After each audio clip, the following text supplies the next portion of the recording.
Bonjour tout le monde, bienvenue à cette capsule vidéo que j'ai décidé de faire sur Samba, le serveur Samba.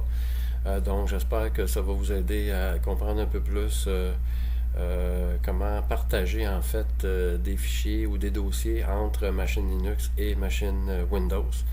Donc Samba en fait c'est un ensemble d'éléments qui permettent à une machine Linux de s'intégrer dans un réseau Windows et de faire le partage évidemment entre ces différents systèmes-là. Donc, je vous invite à regarder un peu avec moi qu'est-ce qu'on va regarder là-dedans. Donc, évidemment, l'installation du serveur, les dossiers importants pour le serveur, c'est-à-dire ceux qui sont dans etc Samba, les fichiers de configuration de Samba, en fait le fichier, c'est-à-dire smb.conf, et quelques exemples pour essayer de voir un peu l'effet de tout ça entre les deux machines. Donc, sans plus tarder, on va ouvrir une machine virtuelle Linux et une Windows telle que j'ai ici dans l'écran que vous voyez ici. Donc, j'ai ma machine virtuelle Mint ici et à droite ma machine Windows. Ça va nous permettre de faire les tests là, entre les deux pour voir si ça fonctionne effectivement comme il faut. Donc, d'une part, on va commencer à installer. Alors, comment on installe Samba? On va aller donc dans ouvrir une console. Donc, on va évidemment installer le serveur avec un petit sudo apt installe Samba. C'est le nom du paquet qui porte en fait le même nom que le service. Donc, dans ce cas-ci, c'est assez facile à retenir. Alors, on y va comme ça. Évidemment, il va vous dire yes or no. Oui, je veux continuer. Quelques secondes et voilà. Donc, on a un Samba, un serveur Samba qui est installé. On peut aller voir ensemble si effectivement le service est parti comme il faut. Donc, évidemment, un systemctl, status. Et là, pour ce qui est du service comme tel Samba, il s'appelle SMB. OK? Pour Samba Daemon. L'important, évidemment, c'est de voir active, ici en vert. Parfait. Q pour quitter.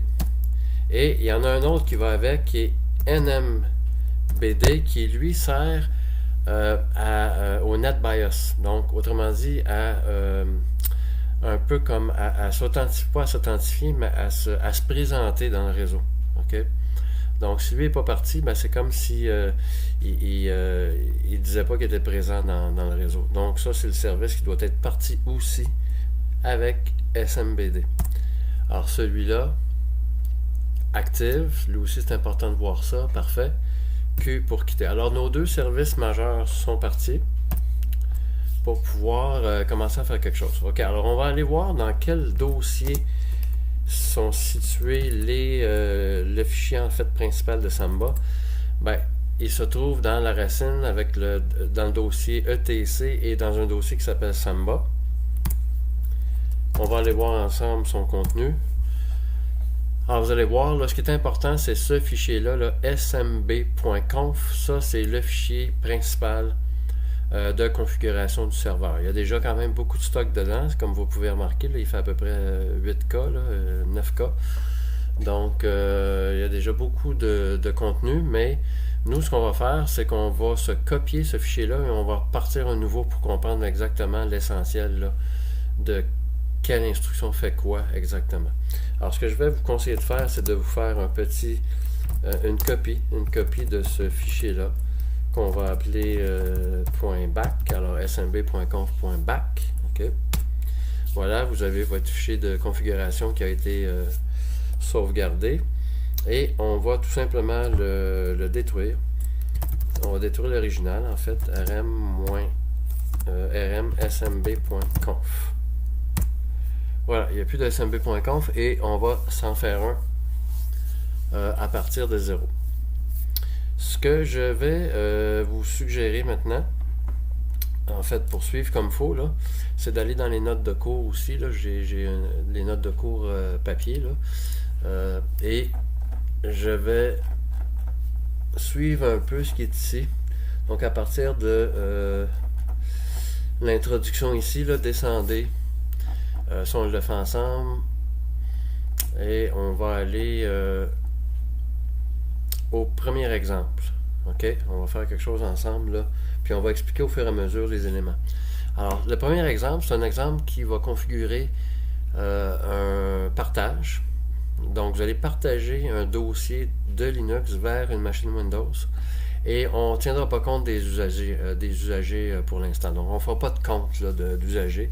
Un peu à la manière que vous aviez fait avec Apache ou FTP. Là. Donc, il n'y aura pas de compte. Autrement dit, tout le monde va pouvoir y accéder. Okay?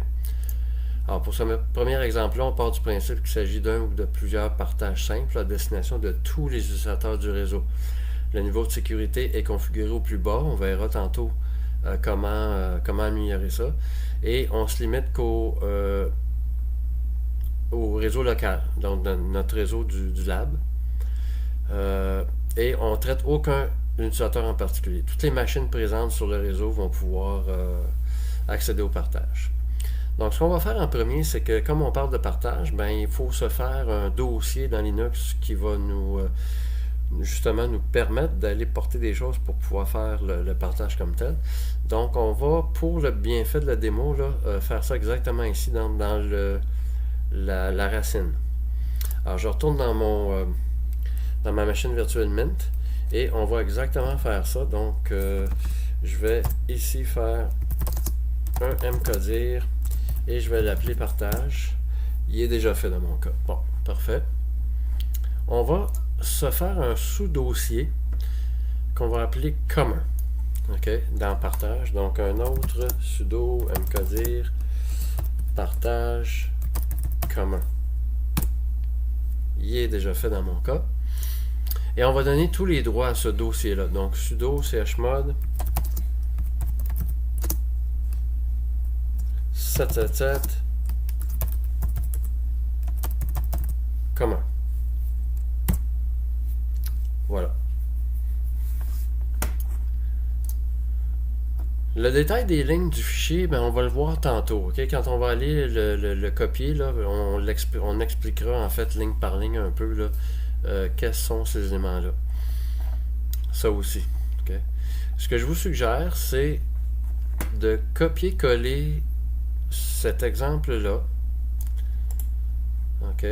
Donc, on va aller dans etc Samba et le fichier qui nous importe pour notre serveur Samba, c'est smb.conf. Donc, ouvrez smb.conf avec Nano ou un autre éditeur là, autre que LibreOffice. Là. Alors, il est vide, évidemment, parce qu'on l'a effacé tantôt. Et là, je vais tout simplement copier-coller le contenu de l'exemple. Et on va regarder ensemble là, les éléments.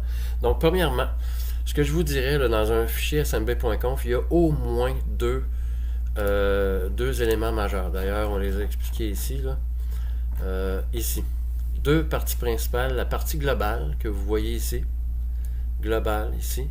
Qui va indiquer en fait quelques éléments comme par exemple le groupe de travail. Donc, vous voyez workgroup ici. Bon, ça, cet élément-là, cette instruction-là, en fait, elle dit tout simplement à Linux dans quel groupe de travail rejoindre les autres machines Windows. Donc, vous savez, Windows par défaut a un groupe de travail qui est habituellement workgroup si on ne change rien dans Windows. Alors, pour l'instant, on va le laisser comme ça parce que dans ma machine Windows, je ne l'ai pas changé. Donc, de façon à ce que Linux rejoigne ce groupe de travail-là puis que Windows le voit dans ce groupe de travail-là, ben, on va laisser le défaut qui est workgroup. Mais si vous aviez un autre groupe de travail, disons, je sais pas moi, développement quelconque, développement web, ben vous auriez ici workgroup égale à développement web ici pour aller vous insérer dans ce groupe de travail-là. Server string, on les a ici. Les définitions. Server string, c'est la description de la machine. Donc, autrement dit, là, quand Windows va vous montrer votre partage, en allant mettre votre souris sur le partage comme tel, là, en fait sur l'icône de l'ordinateur, il va vous montrer ce que vous allez avoir marqué ici. Donc c'est un peu comme un commentaire dans le fond. C'est pas essentiel, mais disons que ça va peut-être décrire un peu c'est quoi ça, ce serveur-là. Okay. Security égale user, habituellement c'est le type qu'on choisit. Il y en a quelques-uns. Il y a user, il y a domain. Donc, pour l'instant, on va le laisser au défaut qui est user. D'ailleurs, ça va être le cas pas mal souvent. Et map to guest égale bad user. Ça fait drôle, là, bad user, mais c'est l'instruction qui permet de définir que le partage va être ouvert à tous sans mot de passe. Okay.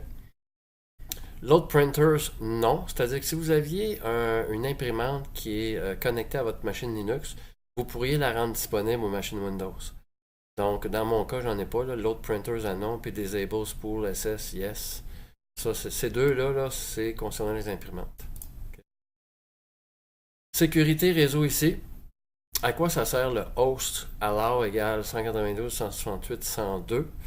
Ben, ça sert un peu à dire quelle machine de quel sous-réseau va pouvoir en fait rentrer dans Samba. Donc autrement dit, ça vient définir l'ensemble des adresses IP qui ont accès à votre serveur Samba. Donc si je veux peut-être faire ça plus comme il faut pour le laboratoire, je vais... En fait, non, pas pour tout de suite. Je vais laisser ça comme tel. 192.168.56. Voilà. OK. Pourquoi ces trois numéros-là? C'est parce que j'ai défini un réseau, moi, dans VirtualBox qui me permet de définir quelques machines à l'intérieur de ce réseau-là. Et évidemment, ma machine Linux et Windows ont les trois mêmes premiers chiffres, donc ça me permet là, à ce qu'ils se voient comme faux dans le réseau. Alors ça, c'est la portion globale. Okay? En général, il y a beaucoup plus de choses que ça, mais on les verra un petit peu plus tard. Ensuite vient une portion, minimalement au moins, là, si vous voulez partager quelque chose, une définition de partage. Okay? Autrement dit, à chaque répertoire que vous voulez partager à un réseau Windows, vous allez le définir avec un nom entre crochets. Ça, c'est ce qui commence la définition d'un partage. Et ça va jusqu'à où? Ça va jusqu'à temps que la fin du fichier soit atteinte, comme ici, ou jusqu'à une prochaine section entre crochets. S'il y avait une prochaine section entre crochets ici en bas, là, ça finirait la section précédente. Bon, dans ce cas-ci, c'est la fin du fichier qui finit, évidemment, la section qui est ici. Alors, qu'est-ce que ça dit? Ça dit que le partage commun, okay? Le nom qui est ici, en fait, partage commun, c'est le nom que vous allez voir dans Windows. Quand vous allez cliquer sur la machine et qui va vous montrer les dossiers en jaune, là, ben, il y a un dossier en jaune qui va s'appeler partage commun. Donc, c'est le nom, ça, tout simplement, que vous voulez avoir. Moi, ce que je vous suggère, c'est de donner un nom qui est proche du dossier réel, là, ici. Un peu comme ça, sans les slash, là. Trouvez quelque chose qui a les deux mots ici, là, ou qui a les mots, là, qui fait référence à votre chemin, à votre dossier. Bon, ensuite vient l'instruction pat, et ça c'est essentiel. Pat égale / partage / commun. Je ne sais pas si vous vous en souvenez tantôt, on a fait ce dossier-là dans notre disque. Alors ça dit tout simplement que le dossier qui est ouvert en partage, là, sur ma machine Linux, ben, il est dans la racine partage / commun. C'est le dossier que je veux partager finalement. Fait qu'on l'indique avec pat. Si vous n'avez pas pat, il ne peut vraiment pas savoir quel dossier est utilisé. Comment, c'est un commentaire, donc partage pour tous ce qui va être vu dans Windows, mais c'est pas essentiel. Ensuite viennent un peu plus, je vous dirais, les règles, les instructions en fait qui permettent de savoir un peu qu'est-ce qu'on peut faire dans ce dossier-là. Est-ce qu'on a le droit d'écrire, pas le droit? Est-ce que c'est un dossier qui est accessible à tous? Est-ce qu'il est visible, ce dossier-là? Est-ce qu'on permet l'écriture? Bon, un paquet de choses comme ça. Je vais aller dans les notes ici. Exactement. Donc, Pat, on en a discuté. Commentaire. Public. Ce que vous voyez ici, public égale à yes. Ici. Alors, ça permet de dire si l'accès est public. OK? Donc, autrement dit, accessible par tous. Le dossier-là, là, partage commun, est-ce qu'il est accessible par tous? Alors, évidemment, c'est yes ou non. Mettez yes, évidemment, il est accessible par tout le monde. Force Directory Mode. Qu'est-ce que ça veut dire? C'est que, évidemment, comme il est en écriture pour tout le monde, Ce que ça fait, c'est que si vous créez un dossier, ça va mettre les droits suivants. 777 par défaut. Tous les dossiers que vous allez créer dans ce partage-là vont avoir ces droits-là. Et Force Create Mode, ça renforce également la création de fichiers que vous auriez fait là, avec les droits 777. Writable égale à Yes.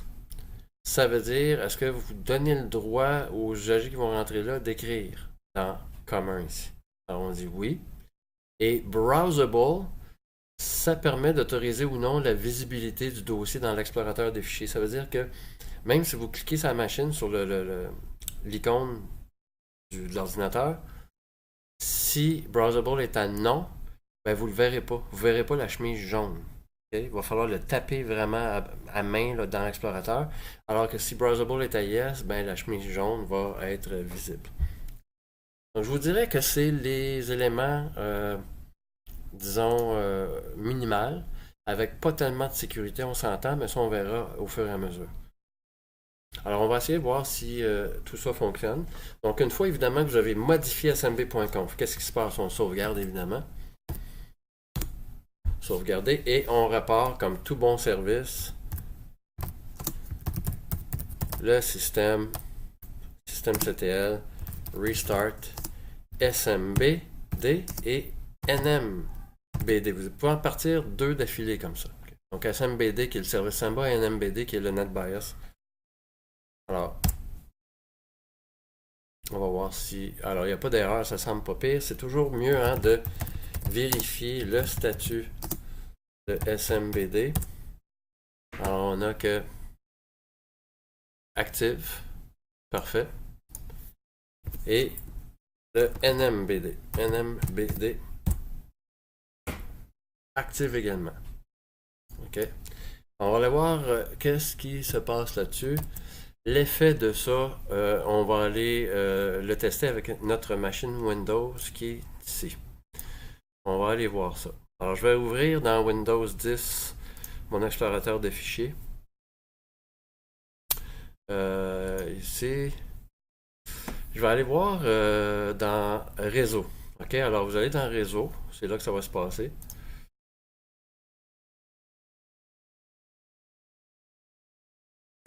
Et ça se peut que vous ayez ça, OK? La découverte de réseau est désactivée parce qu'en Windows 10, par défaut, ça n'active pas, disons, la découverte des réseaux pour les partages. Là.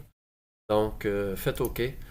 Puis, quand vous voyez ça ici en haut, là, la découverte est désactivée, etc., cliquez pour modifier. Ben, on clique ici en haut pour modifier et on l'active. Et vous activez, oui, activez la découverte réseau pour les fichiers et les réseaux publics. Et on va voir ce qu'il y en est. On va le rafraîchir là. Bon, voilà. Alors, il a découvert ces machines-là. Et celle qui nous intéresse, c'est celle-ci. Je ne sais pas si vous voyez là ici, mais je vais essayer peut-être de mettre ça plus gros. Alors, on a la machine Mint 3 qui est ici. Et ça correspond exactement au nom de la machine, de ma machine virtuelle ici. C'est déjà bon signe, là. Donc déjà, il voit la machine annoncée Mint 3 ici. Parfait, on va aller cliquer là-dessus. Donc dans Windows, voir qu'est-ce qui va se passer.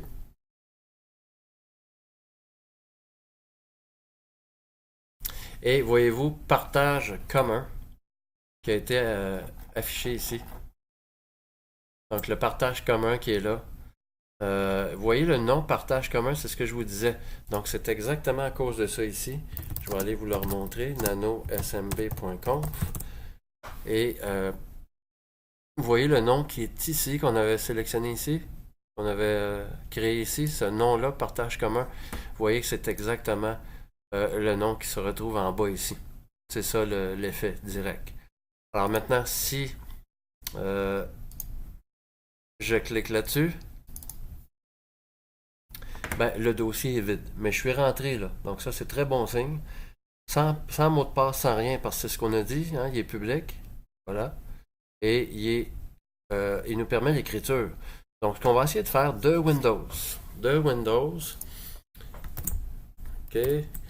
Je vais essayer de créer quelque chose. Alors, dans Windows, je vais créer un fichier texte, ou même un dossier, tiens, dossier Hello de Windows. Très bon signe, vous voyez que ça a accepté. On va aller voir dans Linux maintenant l'effet de ça. Alors, je vais aller ici et rappelez-vous que dans votre machine Linux, votre partage, on l'avait fait dans /partage/commun. On va aller voir le contenu de ça actuellement et voyez-vous Hello de Windows qui est un dossier qui vient d'être créé parce que je l'ai créé à partir de Windows. Donc, on le voit très bien que dans la machine Linux, il est présent. Il appartient à qui? Ben, voyez-vous qu'un usager public, là, pour Samba, ben, cet usager-là s'appelle Nobody et il fait partie d'un groupe qui s'appelle NoGroup. Ça, c'est fait par défaut. C'est que pour l'instant, on n'a pas assigné d'usager, on ne l'a pas mappé à rien de spécifique. Donc, évidemment, il prend l'usager Nobody qui est très restrictif, là, et il est capable à ce moment-là d'accepter les fichiers ou les dossiers que vous allez créer à partir de Windows ici. Donc là, dans votre dossier, tiens, on va créer maintenant un fichier texte, tiens, juste pour voir si ça fonctionne. Donc, fichier texte. On va aller même écrire quelque chose dedans. Salut à tous. On va le sauvegarder. Enregistrer, voilà. Parfait. On va aller voir ici si on l'a. Fichier texte, oui, on va aller voir son contenu même.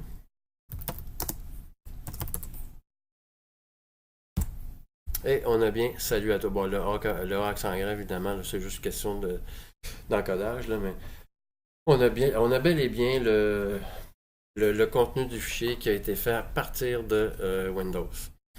D'ailleurs, l'inverse est vrai, c'est-à-dire que si je faisais un nouveau fichier ici, nano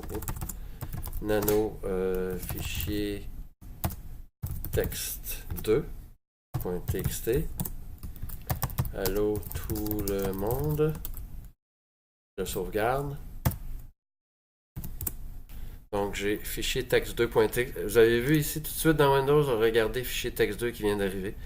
Donc vous avez un beau réseau Windows Linux actuellement où vous pouvez partager des trucs au moins quand même assez rapidement d'une machine à l'autre. Ça peut être un partage peut-être intéressant si effectivement vous êtes chez vous et que vous voulez vous partager quelque chose entre une machine Linux et une machine Windows. Donc on ne parle pas d'un réseau qui est très sécurisé, mais disons à la maison, dans un réseau privé, ben, ça peut faire le travail. Alors dans une prochaine capsule, on va voir comment aller un petit peu plus loin dans les usagers qu'on accepte, puis on va se faire des comptes en fait qui vont pouvoir rentrer dans les dossiers. Donc on se voit à la prochaine capsule. Merci.